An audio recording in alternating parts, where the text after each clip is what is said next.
Уште 5 мина го заокружија процесот на представување на кандидатите за нов претседател на ДКСК за да ја заменат обвинетата Татјана Димитровска. Сите ветија поголема активност на антикорупцијската комисија во случај да бидат избрани за прв антикорупционер.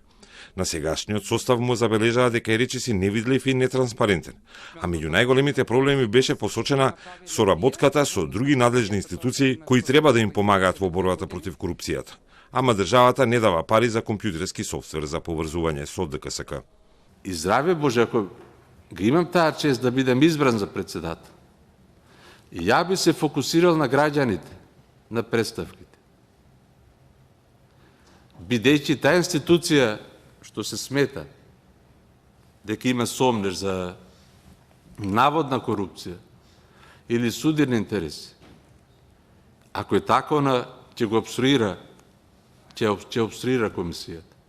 А ја фокусот би го ставил на тие представки од граѓаните. Повеќе едукации во насока на зголемување на интегритетот кај лицата од државната власт, од централната власт и непосредните извршители кои што треба да ги спроведат мерките. Првиот ден после отказ стапи на функција побараат дипломатски пасоши. Сето тоа излезе како еден укабука, чекај, кој сте вие што барате, зашто имате право на дипломатски пасоши. Таа комисија исто во првите неколку месеци ја нападна претходната комисија дека била популистичка. Значи, стартот на оваа комисија беше многу лош. Државата, ќе речам, не комисијата, со закон е обврзана да има регистар на избрани и именувани лица. Тоа е еден вид превентивна алатка, да знаеме колку функционери имаме во моментот на функција и превентивна алатка да спречи кумулација на функции.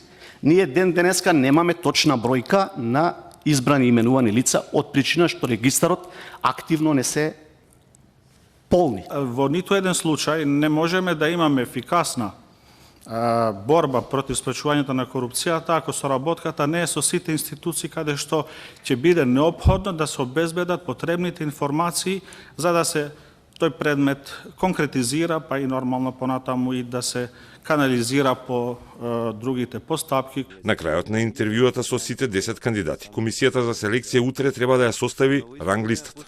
Сите 7 членови на комисијата, 4 пратеници, 2 представници на невладиниот сектор и представник на народниот правобранител ќе ги бодуваат кандидатите.